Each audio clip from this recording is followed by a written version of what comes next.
Hello, welcome back to Pin Alert, your weekly roundup of COVID-19 developments happening across Africa.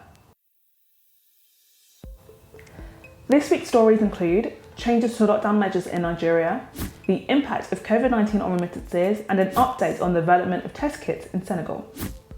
On Monday, Nigerian President Muhammadu Buhari announced there would be an easing of lockdown measures in Lagos, Abuja and Ogun State from the 4th of May. In his address to the country, President Buhari noted the lockdown measures had negatively affected the economy, but stressed the importance of continuing to aggressively respond to the spread of the virus.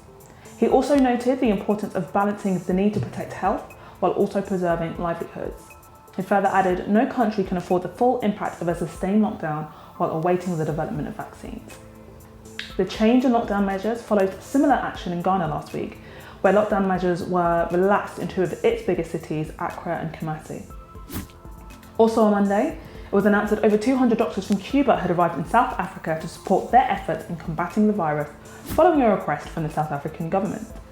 The Cuban government has been supporting efforts around the world, having sent over 1,000 doctors to multiple countries, including Togo, Cape Verde and Angola.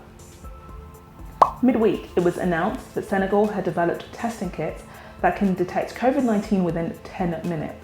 These kits will also be sold at $1 to ensure that they are widely available to the public. Dr. Amadou Sall, director at Pasteur Institute, where the kit was developed, stated that he hopes to see these kits distributed not only in Senegal, but other African countries too. Lastly, we end our report with news from the World Bank, who predict that remittances will drop by almost a quarter, from $48 billion in 2019 to $37 billion in 2020, due to the current pandemic. This drop in remittances is in stark contrast to the last few years in which remittances have far outweighed the amount given in foreign aid. Traditionally, countries such as Nigeria, Kenya and Ghana receive the largest amount of remittances from those living abroad.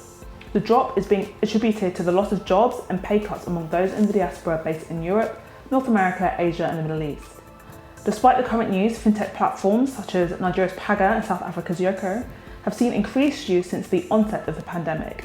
There is ongoing debate as to whether the pandemic will make way for digitisation and policies that improve the movement of money. However, that remains to be seen. Those are some of the pressing stories across Africa this week. This is Pin Alert. We are Pin Africa. Thank you for tuning in.